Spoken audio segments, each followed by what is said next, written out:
Bugun poytaxtimizda ta'limni rivojlantirish Respublika ilmiy-metodik markazi hamda qator tashkilotlar hamkorligida xalqaro forum o'tkazildi. Unda yangi baholash tizimi va uning afzalliklari haqida so'z bordi. Shuningdek, ta'limda raqamli platformalar, xalqaro baholash dasturlari va sun'iy intellektdan foydalanish imkoniyatlari ko'rib chiqildi.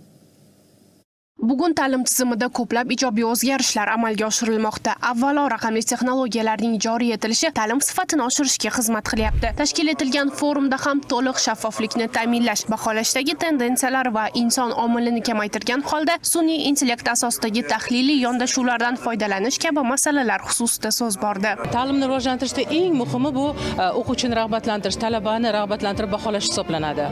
Bunda o'quvchilarni faqat bilimini emas, balki ko'nikma, malakalarni, kompetensiyalarni shakllantirishga katta ahamiyat qaratish kerak. Bugungi forumda ham aynan ta'limda baholash masalalari, ta'limda baholash muammolarini, yangi metodlarni ishlab chiqishga, ijod qilishga pedagog olimlar yetaklaydigan bir dolzarb masalalar ko'tarilgan. Shuningdek, forumda PISA va Pearls kabi xalqaro baholash dasturlarining natijalari tahlil qilindi. Xalqaro ekspertlar ta'lim sifatini oshirish va baholash tizimini takomillashtirishga oid amaliy takliflarni ilgari surishdi.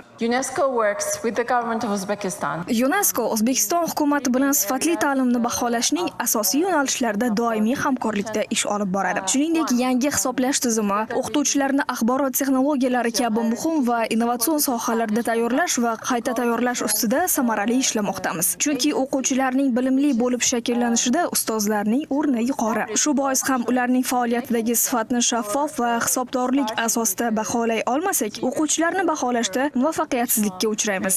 Ushbu forum ta'lim sifatini xalqaro standartlar darajasiga olib chiqish va dalillarga asoslangan o'quv tizimini shakllantirishda muhim ahamiyat kasb etishi ta'kidlandi. Nozma Mamatova, Javohir Fayzullayev, Hudud informatsion dasturi uchun.